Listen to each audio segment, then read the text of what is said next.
Welcome back to East Africa People's TV, still here in Derby, and with us is the former MP for Derby North, Chris Williamson. Chris, welcome. Hi. So, tell us about some of the work you've done on animal rights issues, both as an activist and as an MP. Sure, yeah, well, I mean, I've been involved in animal rights activities really ever since I've been a member of the Labour Party. I joined the Huntsman Saboteurs Association, the League Against Cruel Sports and the Labour Party all in the same week back in 1976, and I was a very strong activist in the Hunt Sabs for a number of years, and got elected onto the National Executive of the League Against Cruel Sports in 1979. I'm still a trustee of the League to this day. And so I've been very active in trying to secure and eventually successfully secure the Hunting Act, which banned hunting, as you know, back in 2004. And also led the campaign in the early 1980s to get hunting banned on county council owned land.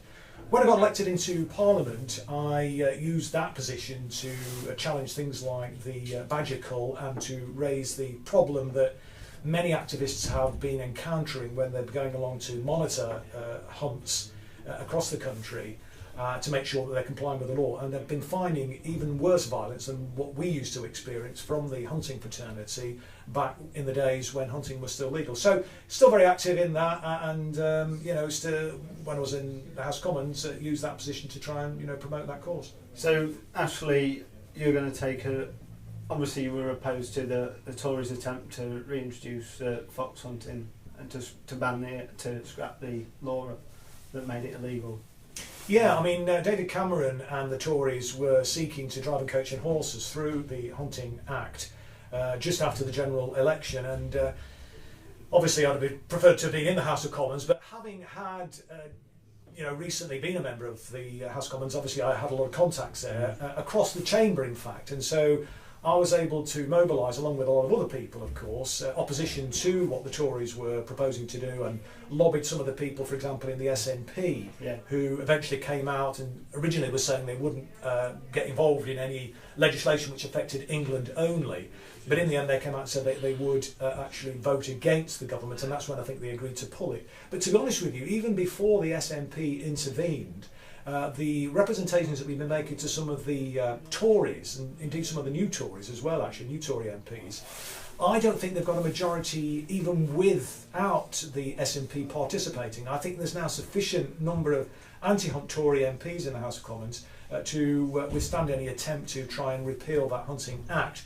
But it has to be said that David Cameron, most of the Cabinet, most Tory MPs still want to see the Hunting Act repealed and still stand up for the shooting lobby, for example. And one of the other things, I've written a column in Tribune this week, in fact, looking at the consequences actually of the support that the shooting fraternity, the shooting industry receives in this country, and the implications, not just in terms of animal welfare, but the impact that it's having on the environment. And the floods that we've seen in the north of England have been made far worse as a result of the activities of the shooting lobby, because they're burning off heather, they're draining the moors, making it more difficult for the moors to retain the rainfall. So it's kind of coming off the moors much more quickly and leading to these horrendous floods that we've seen. So I think it's really important that we not only stress the cruelty associated with blood sports and animal exploitation, but also the other kind of environmental implications of these activities as well. So there was a rumour that seems to be going around, or a suggestion that the badger cull may be extending to Staffordshire. That would obviously be a bad thing in your... Well, very much so. I mean, and when I was in the House of Commons, led a number of debates against the badger cull. It's completely worse than pointless. It's actually likely to make matters worse because of perturbation. Even the government's own scientists have said that you need to slaughter at least 70% of the badgers in a given area for it to have any impact. Otherwise, through perturbation, the danger is that you actually spread the disease, because badgers are very territorial, and you can get diseased badgers moving into new areas. So the danger is it actually makes matters even worse.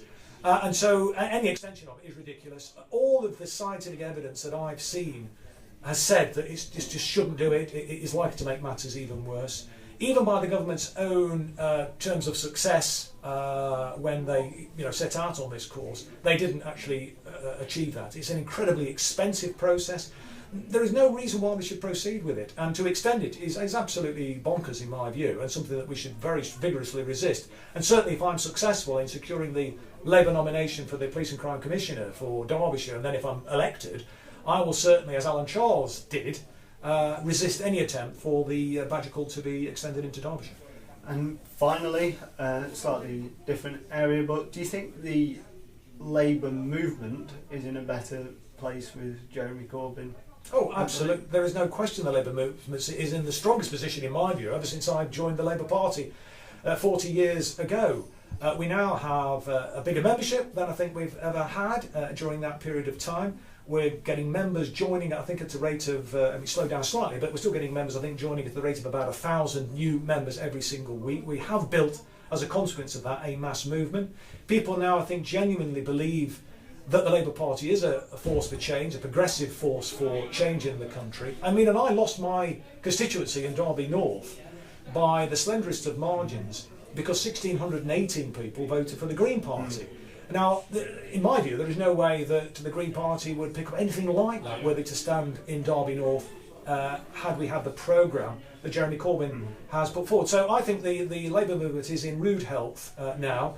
In spite of all the negativity in the national media, the establishment are sort of mobilising all their power to try and undermine Jeremy. That's because he is taking on the status quo. And it's not just Jeremy. This isn't a fan club, it's not a cult. It's about the policy programme that Jeremy is putting forward. So I think, yes, the Labour movement is in very, very rude health, and I think that's got to be positive for us, and I think it stands us in good stead for the future election in 2020.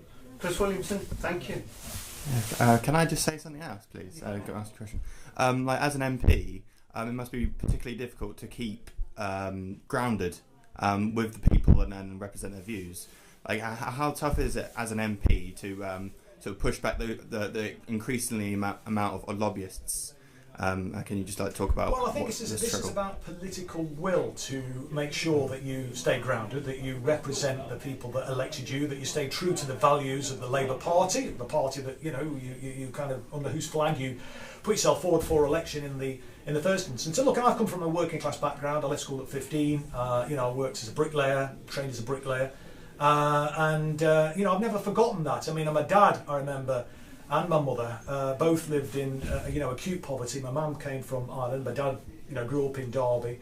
He told me about the days in the 1930s when people who were on low incomes and on benefit were forced, before they could get any support, to sell their treasured possessions before any support was forthcoming. And my dad was part of that generation in the 1940s that elected the Labour government in 1945, and were determined not to go back to the grinding poverty and exploitation of the 1930s. And that has always kind of, stayed in my mind. And, I always used to come back every single weekend, and it was even more than that if I got the opportunity. I always was out every single weekend, and I still am, speaking to people on the doorstep, campaigning in the city centre.